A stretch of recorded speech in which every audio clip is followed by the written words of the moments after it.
Welcome everybody to the Boundary Riders podcast. Today I've got my brother here, Jackpot Junkies, over on Instagram. Just make sure to go check him out. But he's here to join me, and he should be here nearly every single week to be here on the podcast. So welcome, Jack. Yeah, it's great to be here. It's a great start of the season. Let's hope. Yeah, a good start to the AFL season. AFL season starting up this will be going out on Thursday, so tonight. So it'll be Carlton versus Richmond. Today we're going to be going over a little bit of news to cover.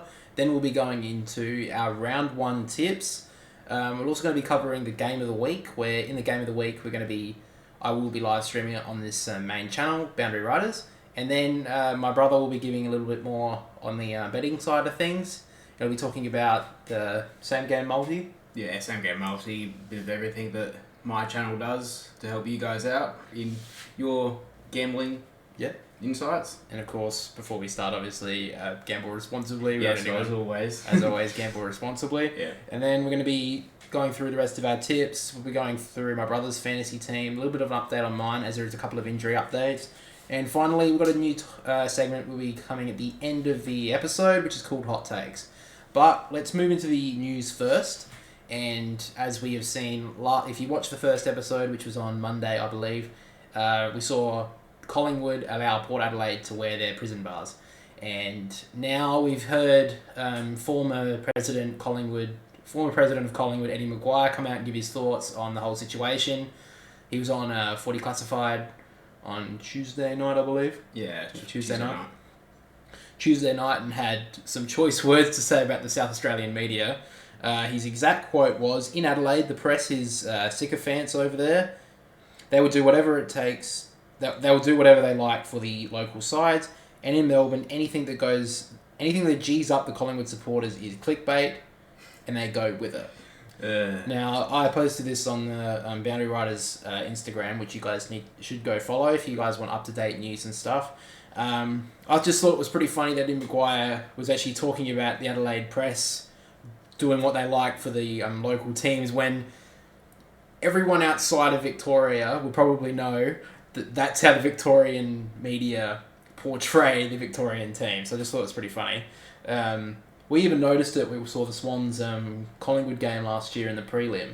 The first thing they mentioned was, "And the fairy tale is over for Collingwood." When Sydney just pulled off a victory by 1 point to make it to the grand final. The first thing they mentioned, I think it was Hamish McLaughlin at the time. I don't know word for word, but it was basically like, "And the Collingwood fairy tale story has come to a halt." Yeah, that's the first thing that's mentioned. Yeah, it was very eye catching when we were watching the game, because Sydney were the team that went to the grand final. Like, we're not going to talk about the grand final. Yeah, we're not talking about that. Well, Geelong won it. Yeah, but I'm a Swan supporter, by the way. He's a Port Adelaide supporter. So look, we may be a bit biased on the subject, but the basic fact is, I think it's not so much a Collingwood issue as much as an Eddie Maguire issue, as it seems now, because who's the president now? Collingwood?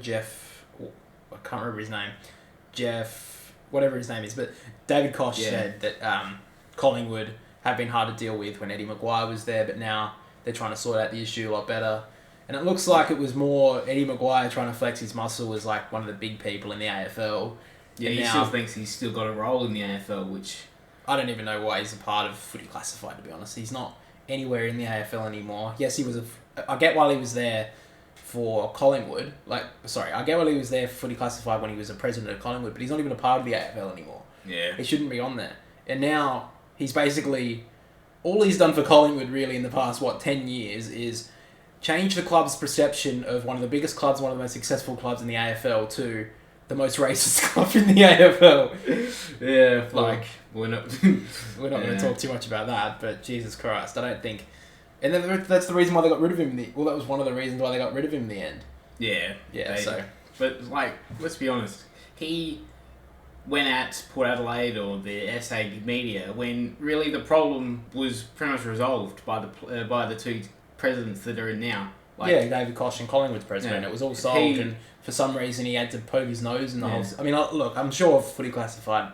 I didn't watch the episode, but I know that he would have probably been prompted to answer the question, and of course he would have. But they would have been looking for him to make a statement like that. But I don't think any people needed to take his opinion as listened to really, but let's be honest, it probably gets a few more clicks on their articles on Channel 9. So, I mean, I clicked on it looking for it, but... Exactly. Yeah. Anyway, let's move on. We'll talk more about the injury updates because there have been quite a few injuries talked about for round one. So we'll start off with Sydney Swans. They have mentioned that Tom Hickey and Robbie Fox will both be out for round one against the Gold Coast. That's kind of been known for a couple of weeks now, so I'm not too surprised by that. But basically, a couple of hours ago, big one for AFL fantasy players as well is Elliot Yeo has been ruled out with a calf injury. And he was one of the most highest picked fantasy players in defence because he was going to be playing midfield for West Coast this year. Was injured most of last year and was pretty poor when he was playing. Yeah. But now everyone's had to change their fantasy team around. I know I've had to change it, and we'll mention that later. But I know we're looking at my brother's fantasy team now, which we'll talk about probably in a minute. But we've already seen that you basically had to rearrange your whole team because he was like a mid-price defender. Yeah, exactly. So I've had to make, I reckon, 4, maybe 5 changes in the last hour. Yeah. And it's not ideal, but with what an injury that he's got, I think it's a calf, that it's going to be more than 2 weeks. Yeah, he's going to be at least a month, I think. Considering he is injury prone, they're not going to bring him back until he's basically 100%. So, he'll probably be back within a month. But even a calf, like you want to be very careful with someone as important for the West Coast Eagles as Elliot Yeo. Exactly. So yeah, all 3: Bailey Fritsch, Christian Salem, and Jack Viney for the Demons have all been ruled out for the Demons in round 1 against the Bulldogs, which I think is pretty big because I think the Bulldogs have a pretty good chance of winning that game. Yeah, I think that especially now. Well, you got Jack Viney. He was a star last year for him, getting back into consistent footy. You had Christian Salem. He missed most of last season, but it's time. I think he was a big loss for them too later in the season because he was really good in their 2021 year when they won the premiership. Yeah. So he was big for them. And Bailey Fritsch is their best goal kicker, really. That's a huge loss. Ben Brown really has to stand up this week and kick some goals for them. Which he's going to hasn't done since he's been at Melbourne, so it's going to be a big test for him. Yeah, we'll have to see if he can pull that out. We've also got Dane Zorko for the Lions. He's out this week against Port Adelaide. We've got Jeremy Cameron now. This isn't an injury per se, but he could miss round 1 because he's the birth of his first child. He also has said that he's considering leaving mid-game against Collingwood Friday night if his wife goes into labour. So, I guess his family does come first, which is fair enough.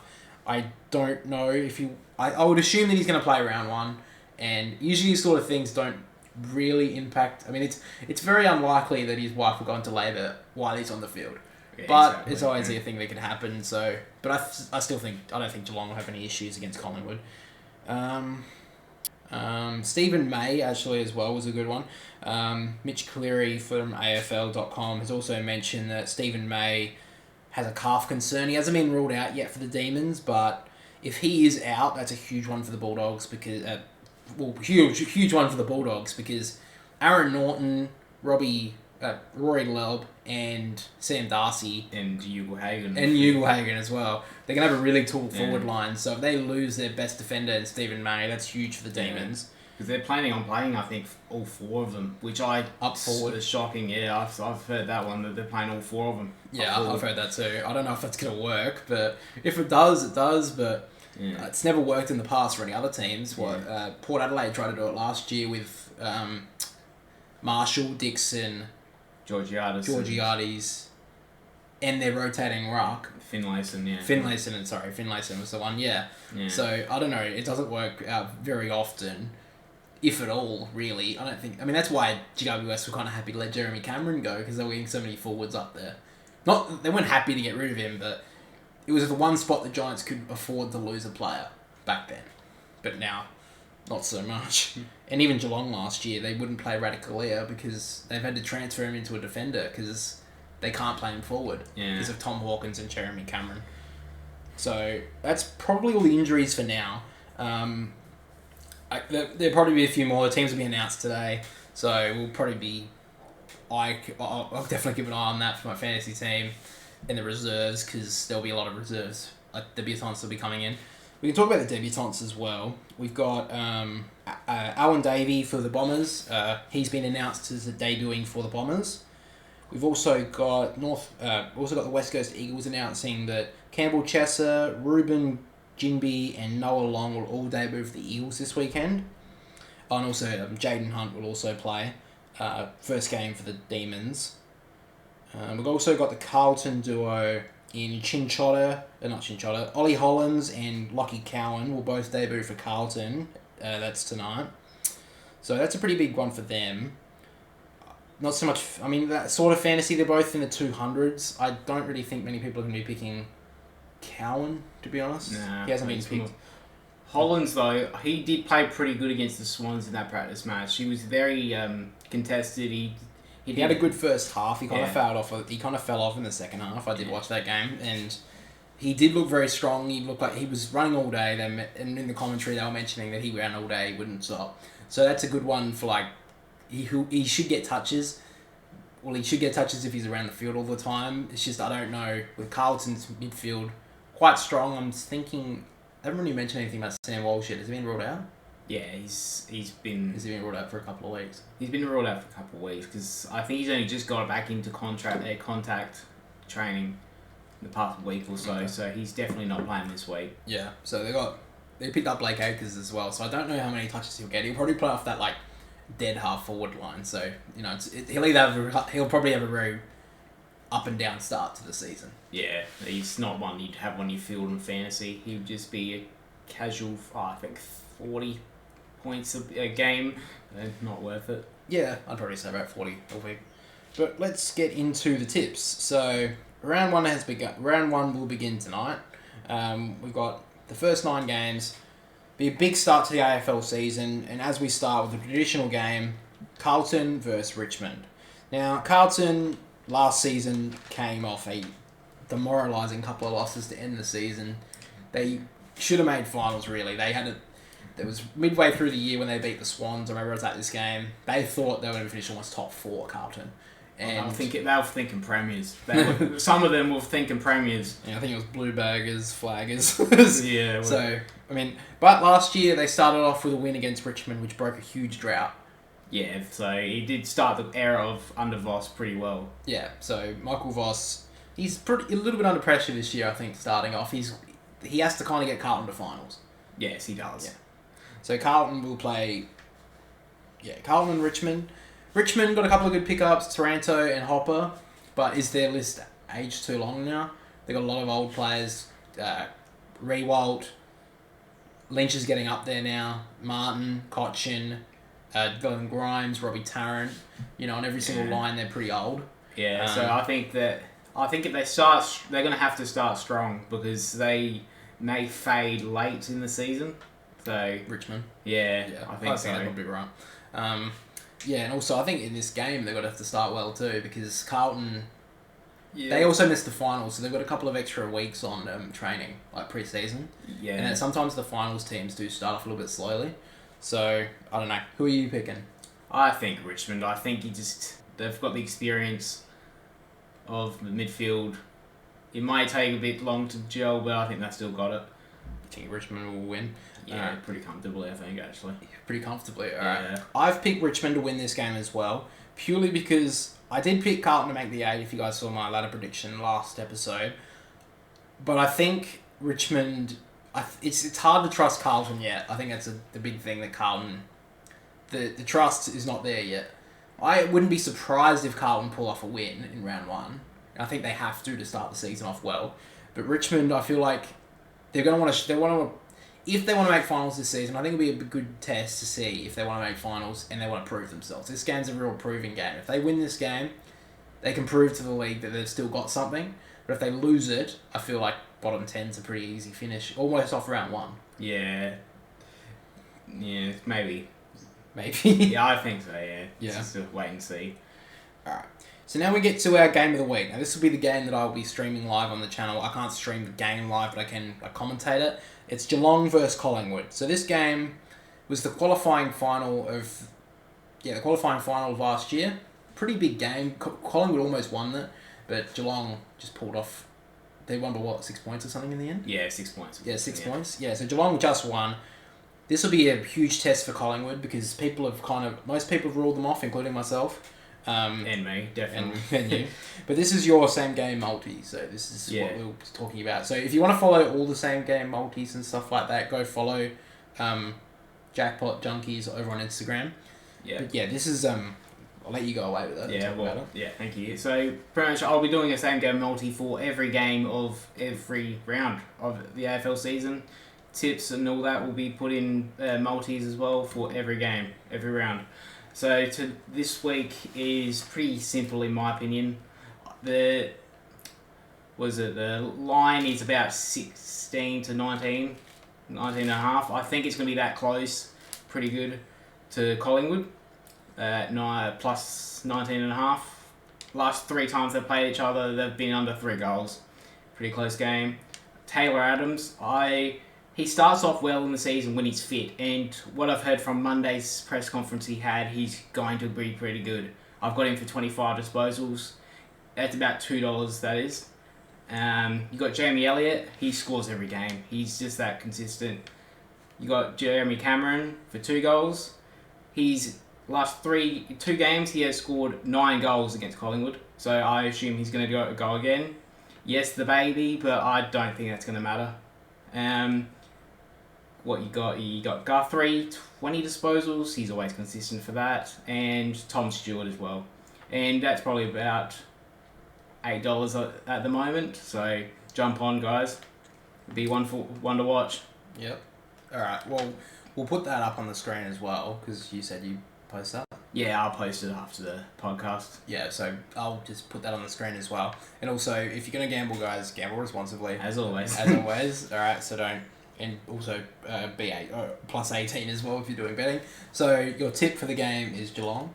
Yes, I think it'll be a close game. Collingwood are going to start well, but I think they'll claw back Geelong. So yeah, it'll be a close game. I'm going to pick Geelong as well. I think premiership favourites, early start of the season, and the fact they won it. Sometimes Geelong do start slow though in seasons, even though I think that's one possibility. So for any Collingwood fans out there, I wouldn't be saying that it's not I don't think it's impossible for Collingwood to pull off a win early in the season against Geelong, but I'm going to be picking Geelong. I think it's hard to go against them early on in the season anyway because of how good they performed late last year. Yeah, and I think the amount of youth that they did get in, that it might help a bit with the way they're playing. Tanner Bruin, Ollie Henry, Jack Bowes. Yeah, I think that could be interesting. We've also got next up, so we've gone from the game of the round to probably the disappointment. Of the round. North Melbourne versus West Coast Eagles. Yeah, it's not going to be a great game. Not going to be a great game, I don't think. We saw from the preseason game that West Coast look a little bit promising on some facets. They look a little bit. I mean, they beat Port in one of the games, and they lost. Who they playing? They lost the Crows. Yeah. They lost the Crows. Yeah. So I don't really think we have to spend much time on this. No. I'm going to pick West Coast. I know it's in Melbourne, but I just don't trust North Melbourne. Alistair Clarkson's there, so that's a big thing for them, and I don't know. I just can't trust North Melbourne to win the first game of the season. I mean, if North Melbourne win, they make the top 8 basically, so they can sit in top. They can sit in the top 8 for 1 week. Yeah, that's stop the season now, guys. If they win that game, stop the season. Yeah, that's the only time they'll be in the top 8 this season. North Melbourne fans will be tattooing and like position on the ladder on their shoulder. Yeah, because that's going to be the highest they finish for a couple of years. But yeah, basically West Coast. Yeah, West Coast. West Coast as well. After that, we get to Port Adelaide versus Brisbane. So Port Adelaide probably the biggest team under pressure going into the season, I think. Yeah, I think if Port Adelaide aren't in the 8 by the bye round, Ken Hinkley may lose his job before that. Yeah. So, yeah. But it's not going to be a good start to Port season because they're not going to win this match. They have lost the last 5 matches against Brisbane, and it's not going to change this week. Yeah, I think I'm going to tip Brisbane as well. The one thing on Port's side, though, is it is at Adelaide Oval. So yeah, the last time that happened, it still didn't matter. So yeah, but Port, if they want to make finals this year, this would be a perfect start if they can pull off an upset against Brisbane, because Brisbane are up there with the premiership favourites as well. So, and Josh Dunkley's a huge get for them. So, I'm going to be picking Brisbane. You're picking Brisbane. Yeah. So I think we tipped the same so far. Yeah, so far. Yeah, so far. Next one we get to is Melbourne versus the Bulldogs. Now, this is one thing we're going to be doing different here on the channel is we're going to be doing a certainty pick. Now, with a certainty pick, every single week, me and my brother here are going to be picking one game every single week is going to be a certainty pick. Now, what we mean by this is this game, we are certain that this team is going to win. Now, how we'll go in other rounds is you have to pick a team who lost the previous week. So if Sydney lost in round 1, in round 2, you can pick them for a win. But if Sydney win in round 1, you can't pick them in round 2 as a certainty pick. Yeah. But because it's round 1, it's hard to we can't really do that. So we're going to be picking from a team had to finish lower than the team they're playing.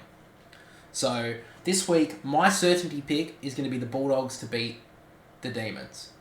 Now, the certainty pick has punishments involved if you get them wrong. So I'll put it up on the screen now.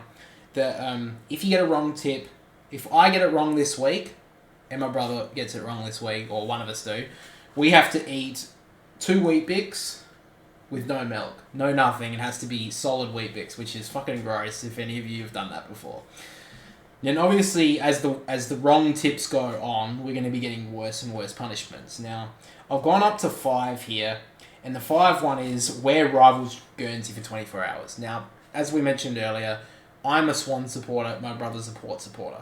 So if we get to that point of 5, and you also have to buy the jersey as well, my brother will wear for the podcast a Crows jumper for the whole podcast. Oh, who said that? I thought it was going to be a Swans one. No, you're not wearing a Swans one, you're wearing a Crows one. Wow, yeah. And I've got to buy a Giants jumper if the Swans, if we get to that point. And if we get to 5 pretty early on in the season, we'll probably add some more punishments. But if it gets to late in the season, we'll just go to further on, like $50 to the membership of the other one at the end of the season. The other ones are, if it's 2 wrong tips, we have to get an arm or leg waxed. And I'm not talking like, it needs to be like the painful one, because it's the whole point. The third one is if we get 3 tips wrong, we have to eat chili and wasabi. So that's kind of a normal one. And then, because petrol prices are so high at the moment, if we get to 4, then the other person has to buy the other person's petrol for the next time they go. I was thinking a month, but I feel like that's going to be like hundreds of dollars. Maybe a month, but no, probably not.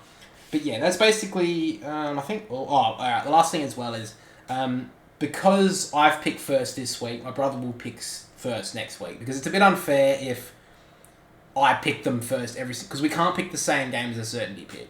We have to pick 2 different games. So I'm picking first this week. So basically, all the odd number rounds will be mine, and all the even number rounds will be yours. Because there's 24 rounds in the season now. Yeah. With the new gather round, stupid name. But yeah, basically that's what we're gonna do. So hopefully you guys understand that. If you don't, let us know in the comment section. I'll try to explain it a little bit better. But I think that's kind of it. Yeah, I think. But I've gone with the Bulldogs in this game. It's just. You're picking the Bulldogs. Yeah, I've contemplated all week, but with the injuries that they just got for Melbourne, it's just too hard to pick Melbourne at the moment. Yeah, to be honest, I was actually kind of dreading making that pick earlier in the week, because I already kind of thought of this idea earlier. But now I'm kind of happy that I picked first, because I think because it's kind of hard to pick a lot of the other games. A lot of the games this season, in round 1, the favourites are the team who finished higher. Yeah. So, and even then, like Melbourne could still pull off a good win. They've still got a lot of good players in their team. They've still got Oliver and Petrarca and all these really good players. So they could still. I mean, I still think Melbourne are the favourites, honestly. But the Bulldogs, I'm just going to tip to win this game. Yeah. You don't think they're favourites? Oh, I think they were, but I don't think they will be now. Yeah. Okay, fair enough. Alright. Now we get to the next game, which is the Gold Coast versus Sydney. So, Sydney have a pretty poor record against the Gold Coast, and it's up at the What ground is this? Heritage Bank Stadium. Is that their new stadium? Yeah, that's Metricon now. That's the new Heritage sponsored one. Bank Stadium. Jesus Christ. Fucking this sucks. Anyway, the Gold Coast versus Sydney. Sydney do have a pretty poor record against the Gold Coast. Stuart Hughes actually got the wood over John Longmire a lot of times. Sydney coming off a huge loss in the grand final. Will they have a hangover? I don't know. Do you see the Gold Coast have a chance to beat Sydney in round one? Yeah, I do. You want to play. You don't want to play against the Gold Coast early. I don't think they always start well. Yeah, that's true. They do always start. They always can start a lot better than what they finish because I don't know how they still have problems finishing the season anyway. Like they've been in the league for 12, 13 years. Like I think it's about time you stop having poor ends. I mean, you can have that with young kids earlier on in the career and the team, but now I think they're old enough that they shouldn't be having problems late season with fitness and stuff and players. I'm going to be picking Sydney in this game though. I still think the Swans. I know the pre-season game's hard to go off form of pre-season, but Sydney did look good, and Errol Goulden playing in the midfield this season looks like he's going to be very promising. Are you picking this? Yeah, I'm picking the Swans. I just think that a lot of teams that do lose by big margins don't change a lot of game style, but it seems like the Swans are changing it a bit with the Goulden going in the midfield and stuff like that. They're changing it up a bit, which I think is going to be interesting how it works, which I think it will work. It looks like it, so yeah, I'm thinking the Swans will win. Yeah. And the thing is, no one really dropped out of that midfield either, so it's going to be a pretty young... It's another year into Warner, Golden, Florent, all these young guys. Campbell as well, he looks like he'll be playing in round one, I'm assuming. So I'm going to be picking Sydney, you're picking Sydney. We still haven't picked one different. I don't even know if we do pick one different this week.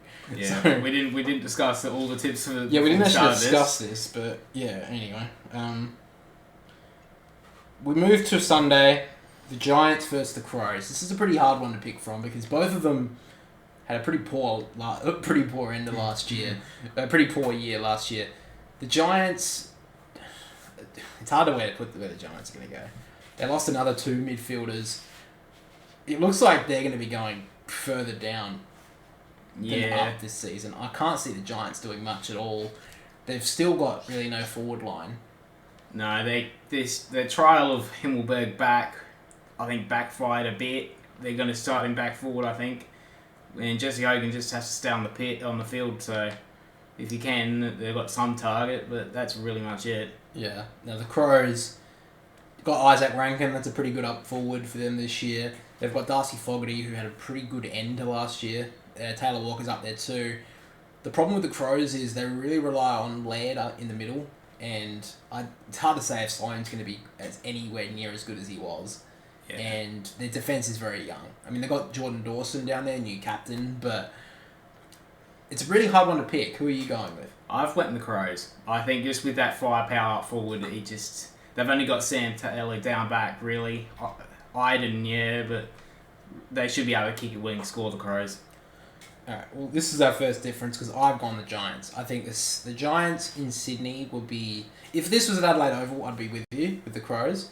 I'm going to be going the Giants in round one. I don't really know why.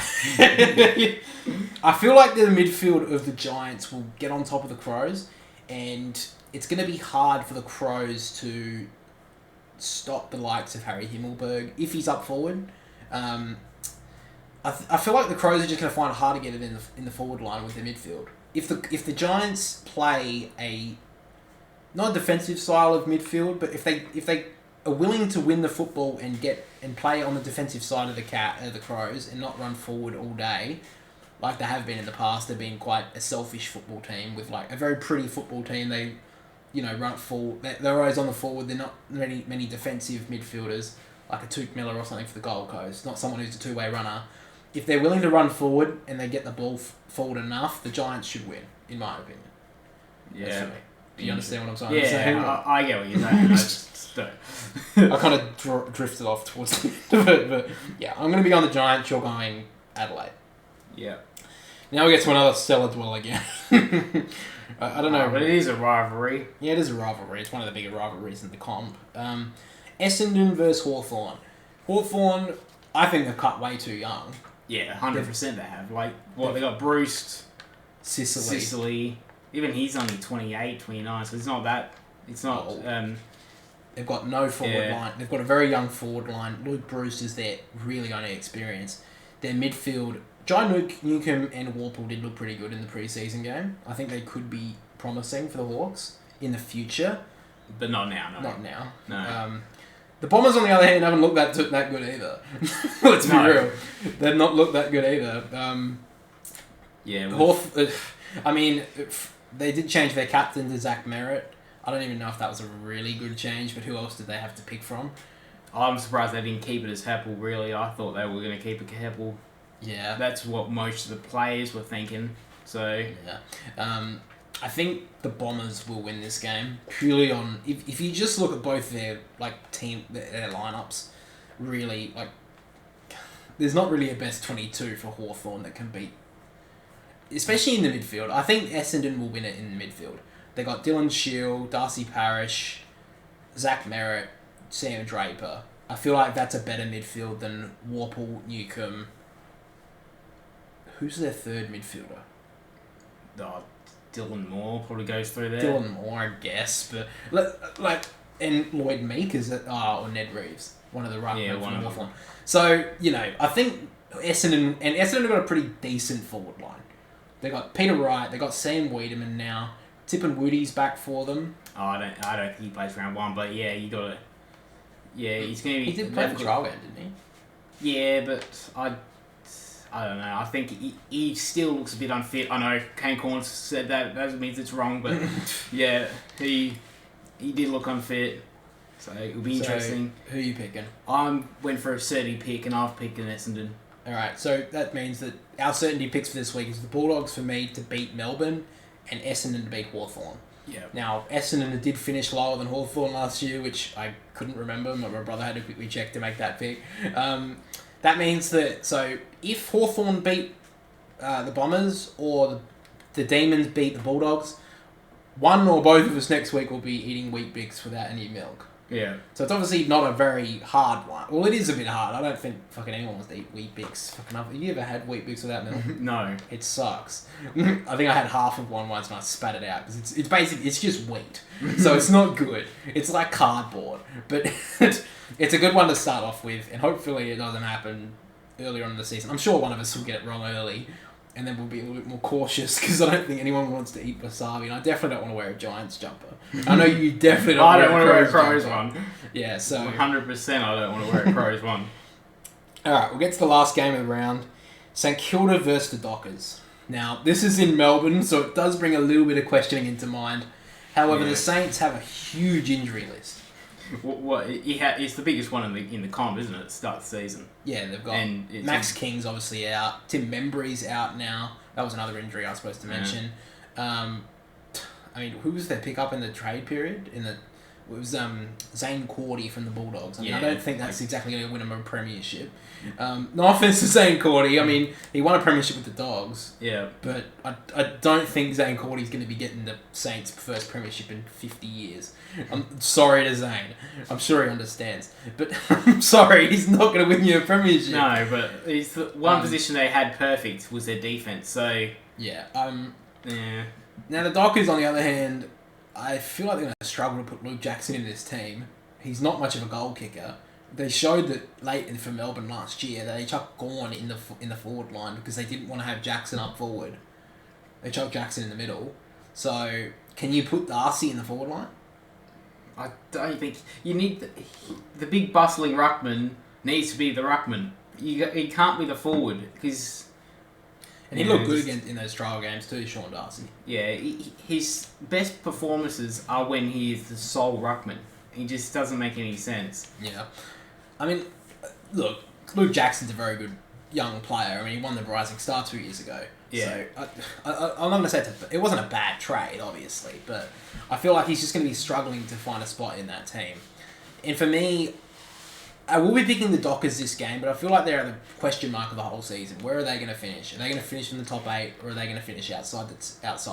Yeah. Because their forward line now, because of the loss of Rory Lobb and Griffin Logue to an extent, because he did play a little bit up forward, last year. What did Josh Jenkins say? Well, that's another thing with the going back to the thing about the Victorian media. Josh Jenkins literally came out on, I think it was SEN, and said Fremantle won't make finals this year because Fremantle lost their best defender in Griffin Logue.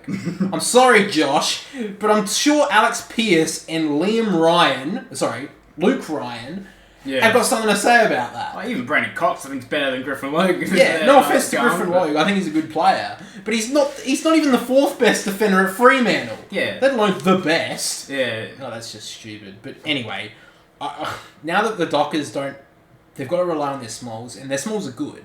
Like, Switkowski, I think, is one of the most underrated players in the game. He never misses a kick. Luke Schultz is quite good up there. Liam Ryan's came on this year, so they say he's been pretty good. He's going to be playing on a wing to half forward. Sam Sturt is a young kid, could be playing round one. And the big one as well, Nat Fyfe. Yeah, he's the wild card. If he can kick 40 goals, they're top four, I think. If he can kick 40, Tabner can stay on the field. If both them two can kick 40 and the Smalls can kick their 20, they could make top... They'll make top 8. If Nat Fyfe can kick 40 goals, stay on the field for 20-plus games, they'll make the 8. Yeah, they'll make the 8 easily. They'll make the 8 easily. But if Fyfe gets injured early, they're relying heavily on Tabner. Who's been injury prone as well. Career. They've got a very thin forward stocks, the Dockers. Yeah. Very thin for forward stocks. I mean, yes, they picked up the Gold Coast player, Josh Corbett. Yeah, haven't heard much since he went. Yeah, I haven't really heard much about him since he's got there. So I'm not really expecting too much from him. But if he comes in and plays well, maybe 20 goals. Yeah. But I'm not really expecting Josh Corbett to come in and kick 50 goals for the Dockers. Yeah, so it's going to be interesting. I've went Fremantle just because of the amount of injuries the Saints have got. But Ross Lyon will want to try and turn this team around quickly. So yeah, well, that's true. I don't think he's going to be able to bring an attacking... I think that's a big thing as well, because he's always been a defensive coach, and the Saints the last few years have tried to play just a run-and-gun game. They've looked their best when they've been the run-and-gun team. Yeah. So, yeah, I'm going the Dockers, you're going the Dockers. Yeah. So basically our only difference this week is the GWS Adelaide game. Yeah. Yeah. And even then, I'm a bit cautious of picking the Giants. The way you explain it seems like you're not confident either. No, but I'm going to go the Giants, and because it's not a certainty pick, I don't really... I mean, I care. I want to get the tip, but I don't have to eat Wheat Bix if the fucking Crows win. So, yeah, alright. We'll move on, and we'll talk about... What do we got up next? We have got your ladder prediction. So last episode, I did my ladder prediction, and I thought because you're going to be on this show, podcast, nearly every week, I'm assuming... Yeah. Unless you got work or something, you're going to be on air. So I thought we might as well go through your ladder predictions as well. We'll bring up mine next to yours on the screen. But yeah, we'll go through it now. So you don't have to explain too many of them, but I'll ask if I have to ask, I'll ask. Yeah, we'll go from the bottom to the top, obviously. So 18th, I think Hawthorn. I just don't think they've cut too deep, like most experts have said, like we've said on this podcast today. They just cut too deep. They just don't have the depth in the midfield, not forward line, and not really much of a defence. I've went North Melbourne for 17th. I think most people have gone these two for the they're with the bottom two. I would be unsurprised if most of them aren't. Yeah, North Melbourne pretty much says itself, really. Zerha's a big loss to start the season as well. Yeah, true. 16th, I've went West Coast. Their new style's going to take a couple of weeks to come in. Be interesting how it goes. 15th, I went the Giants. They may win a few games under Kingsley early, but I think they'll fade with their forward line. 14th, I went Essendon. They could be anything, really, but with no Stringer or Tim Woody, I wouldn't think for much at the start of the season. They don't have much forward line besides Peter Wright. Wiedemann's a hit and miss. Yeah, true. 13th, I went the Saints. Yeah, it might help them defensively, but they've got so much injuries. They're catching pretty much from the start. Yeah. 12th is Collingwood. They will go down. They had so many close games. They had one of the worst percentages in the game, and he's a hit and miss with those close games anyway. Surely they can't do it again. No. I can't see them. What did they win? Like 10 or 11 games at least last year by under 2 goals. Yeah, it was something freakish that wouldn't happen every now and then. You can't bank on that. No. 11th, I've went in the Crows. I think with their forward line, they'll win a few games. They'll win 8 or 9 at home. Maybe that's a bit generous, but I think that's true. They always have the umpires on their side as well. Alright, that's your Port. That's your Port Adelaide beanie flying on there. I've went 10th. I've went Richmond. There, they'll start well. They've got the they did get hit by injuries a lot last season, and I think it's going to happen again with such an ageing list. So they're going to have to bank them early. Yeah. 9th, I've went the Gold Coast. I've had them around 8 to 9, 10 all pre-season. I think they're going to scrape to 9th and just fall out. Yeah, or the 8. Their defence is the problem for me. I just don't think like what they've got. Sam Collins, Ballard, and they've got a couple of youth, small defenders, but not against the big bustling forward lines. That's the top 8 will hold for them. Yeah. Top 8. I went my team Port Adelaide. Everyone's been picking Port to either finish 8th or 9th, really. Yeah, I don't know if it's going to keep Ken Hinkley's job, but they're going to scrape into the 8. Just thinking the last 2 or 3 rounds that they'll scrape in and they'll take the final spot. They might be scraping the numbers. They probably lose elimination final, but yeah, that's how I've went it. 7th is the Swans. I think they're going to fall off from the I think that this start of the season is really tough. Yeah. And I think they're going to be playing catch up for most of the season. They're playing Buddy every now and then. It'd be interesting how many interstate games he actually plays. Because he'll probably play most of the games in Sydney, but he won't play many. He probably doesn't go to Perth if they play any games there. So, 6th, I've went the Fremantle Dockers.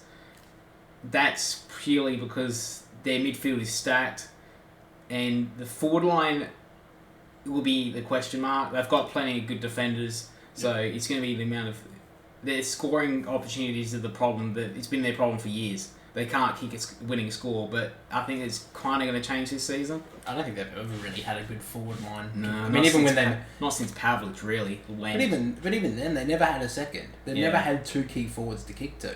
I mean, since recently, Tabner and Lobb. But even then, Lobb's look like a makeshift ruck. Yeah. So they've never really had it. Even when they were in their grand final era, in 2014. The reason why they couldn't win the grand final, which no one really gave them a chance, was because they didn't have a forward line to kick to. Yeah. So the only reason why they had any sort of chance in that game is because they defended Hawthorn so stoutly. Yeah, it's going to be interesting for them. 5th, I've went Carlton. I think they're going to do what they did last year, but they're going to keep their momentum. They'll lose the occasional game against the big bustling 2 or 3 tall forwards. I just don't think they have the cover for the likes of the duos of Cameron Hawkins, like Joe Danaher and all them up in Brisbane. So I think they'll scrape for 5th. And alright, we'll go over the top 4. The Bulldogs, they've got the full package there. I just think they're just a year too young, maybe 2 years, with like Darcy and all that. Hugo Hagan as well. Hugo Hagan. Like, Cody Waitman's missing the start of the season, which isn't going to help either. So, but I think they will scrape they will get 4th spot. I've went the reigning premiers to finish 3rd, Geelong. They don't normally play the AFL's home and away season soaringly. They're not great. Like they normally come home late, which I think that's what they're going to do again. They've scraped for 3rd, but I don't think they go back to back either. 2nd, I think, is Melbourne. I think they're going to point approve this season. They had such a good start. Yeah, 10 from 0. They really shouldn't have lost the whole thing. They really shouldn't have went out in 2 weeks. Yeah. 2 in a row. But the bye didn't help them, and their forward line, they struggled all season to find targets inside 450 and convert when they went in there. That game against the Swans in the final, they played so poorly going forward. Yeah. And I think they had more inside 50s than the Swans, but they just could not find a target. If Bailey Fritsch wasn't their goal kicker, they couldn't get it. Pickett didn't play much better. towards the end of the season. Ben Brown's hit and miss. They wouldn't play Sam Wiedemann. Not that I think he would have had much of a difference, but and Tom McDonald, he's the wild card again this season. He was so crucial to their winning 2021, but he was a huge miss last season. And for team to finish top is Brisbane. They have the depth in the midfield. They have the forward line to do it. They have the defence, which was their problem last year. But that's also their question mark. If they get their defence right, with no Marcus Adams now, which doesn't look likely he's ever going to play again, sadly, but if they can fix that, they're the premiers. They'll win the premiership easily, I think, if they get that right. But that's my 18. All right, that's fair enough. I think I had the Gold Coast a little bit lower. Our 8's the same, not exactly the same. Like it's the same teams. Hawthorn and North Melbourne, I think they just finished bottom 2. That's just pretty much obvious. I think when those two play against each other, will probably be the decision of which one gets higher. I don't know if they play twice, but whoever wins out of them games probably finishes bottom. Whoever wins it finishes 17th, the other one finishes 18th. Yeah, I think like those two have got a bit of a tough year this year. So now, because your team's up, we might as well go through your AFL fantasy team. So we went through mine a couple last time. I've made a couple of quick changes, but yeah, I'll just put it next to it. But basically, just read through your team quickly. Yeah. So I went Stewart to start off with, McGrath, Will Day, played pretty well in the preseason, Liam Stocker, pretty good, I think, Constable and Ginby.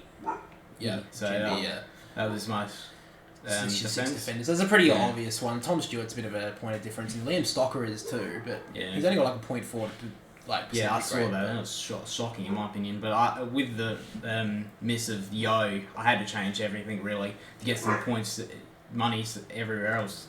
So go with my midfield. We went Took Miller. I think that says itself. Dunkley, Bontempelli, Taranto. I went Green to start off the season as my captain, Tom Green. So I think if Taranto doesn't score well for the VC, he's my cover for captain. I went Warple, Ashcroft, and Warlord as to finish my midfield. I went Miller for a smoky as the to win the Brownlow. Really, I think he'll win the Brownlow. Green's a smoky for it. I think actually. Tom Green. Yeah, I think so. My ruckman, I've went English and Marshall. It's either them two or Darcy Cameron this season. Yeah, you can't really pick the Melbourne ones. No, I think Grundy and Gawn are together. Like they did well in that one pre-season game against Richmond, but that's because Gawn they both kicked 3 goals, didn't they? I think so. Grundy kicked 3 goals. I don't think he's going to do that. And my forward line's changed a bit over the last couple hours, really, with the Yo going down. I went Rosie, Golden, Horn-Francis, Sam Flanders, McLean. Had a good pre-season game. Sam Flanders in the midfield. He was playing well last season in the VFL as well, midfield. Yeah, averaged over 100. And Filippo, I think if he plays, I've got cover with Sheasel and Fergus Green as cover for my forward line, but just quickly go through your reserves as well. Yeah, so I went Chesser, Wilmont. That's pretty standard, really. Will Phillips and Mackenzie from Hawthorn. Your reserves are stacked. What do you put some of them in your team? Well, I need them. I want to wait till the teams come out, really, to change it. Yeah. If, the lower teams, but I think they're nice for cover, really, because they're going to score well. I've went Lockie McAndrew as my ruck reserve. Yeah, I think that's if any one of them are green, any ruck 200 is a green, then everyone's going to be picking. Yeah, well, pretty much anyone under 200. What 270 is it now? No, 200. 200. Yeah. And what was my utility is Matthew Johnson for Freo. Who's that? He played in the preseason. Oh, did he? Yeah, he's playing. Oh, okay. But I don't remember him. But yeah, it's always nice to have a person who doesn't play. For a fact is that you can use them for the loophole for the VC for the first game.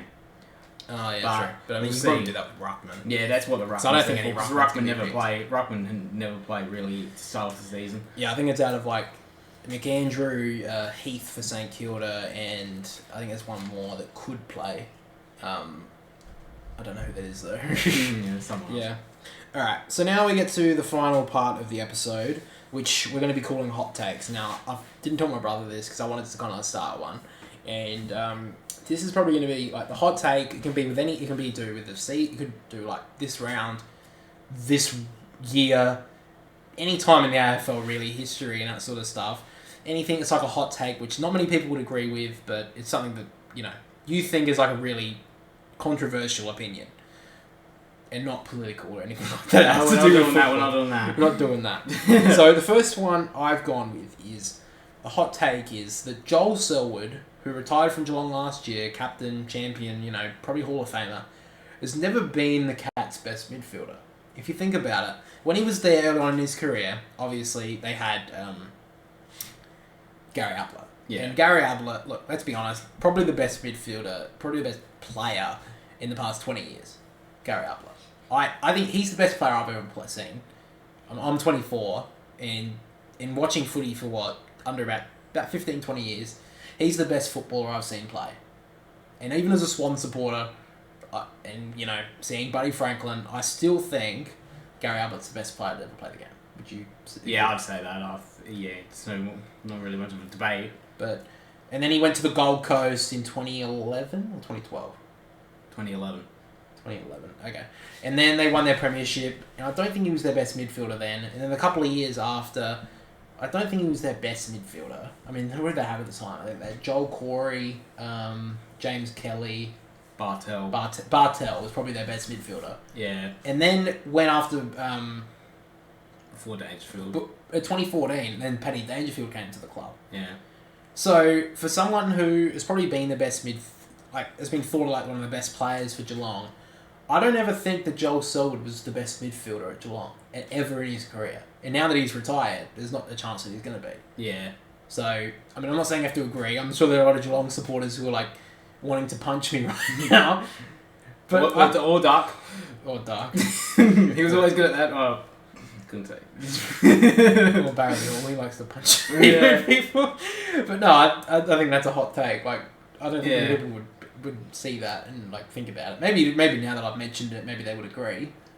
Yeah, I think most people would say that he was never the best one at Geelong, but he will be in the Hall of Fame as one of the best leaders in the comp to ever be, really. Even though I never really liked him as a player, but anyway. I think that's probably a fair take. So that's really the end of the second episode of the podcast, guys. So make sure to go follow Jackpot Junkies over on Instagram. Obviously, gambling advice. So if you're under 18, probably would recommend not doing it.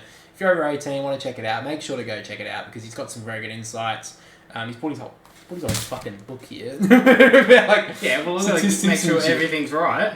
He writes it down like some bloody statistician. But no, I didn't expect when he walked in today and I saw that. I was like, what the fuck is that? But anyway, I thought he was going to hit me over the head with it. But yeah, make sure to go check him out.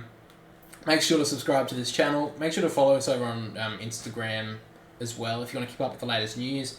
And we're also on TikTok as well. So make sure to follow all them. But yeah, thanks for watching and we'll catch you all next Thursday.